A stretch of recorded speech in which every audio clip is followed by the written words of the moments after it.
जी दोस्तों, पिछली वीडियो में हमने ब्रेक का कीवर्ड इस्तेमाल करा था और उसके अंदर हमने ये देखा था कि किस तरीके से हम किसी खास कंडीशन में आके, किसी खास स्टेटमेंट में आके जो है वो अपने लूप को किस तरीके से ब्रेक कर सकते हैं। इस वीडियो में हम ये देखेंगे कि किस तरीके से हम किसी वैल्यू पे, किसी खास कंडीशन पे आके जंप कर जाए और मज़ीद हमारा कोड जो है फिर वो आगे चलता रहे। तो उसके लिए एक मिसाल बनाई हुई है मैंने, कि सेम वही मिसाल है पिछली वीडियो वाली। यहाँ पे सिर्फ और सिर्फ ब्रेक के कीवर्ड की जगह कंटिन्यू का कीवर्ड हमने लगा दिया है।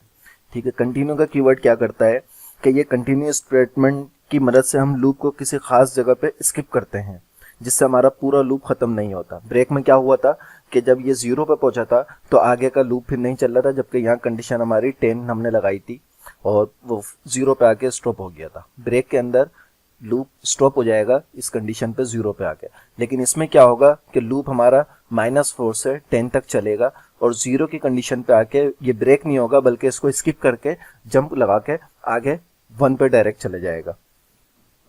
ठीक है, तो इसको जरा हम चला के देख लेते हैं।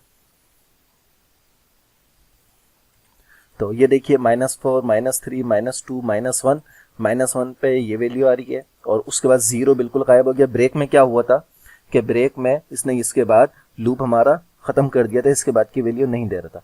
लेकिन कंटिन्यू के कीवर्ड में क्या हुआ कि इसने हमें ब्रेक की, जो कंटिन्यू के कीवर्ड में क्या हुआ कि इसने 0 की वैल्यू और 0 के ऊपर जो एरर आ रहा था ना, हमें वो दिया और उससे आगे ये जंप कर गया और फिर 1 से लेकर 10 तक की जो हमने कंडीशन लगाई है वहाँ तक इसने हमें वैल्यू दी है। तो आई होप कि ये आपको अच्छी तरह समझ में आया होगा। अब इस अगली वीडियो में हम नेस्टिंग लूप्स के बारे में पढ़ेंगे कि एक लूप के अंदर दूसरा लूप किस तरीके से इस्तेमाल किया जाता है। अगली वीडियो में वो देखेंगे।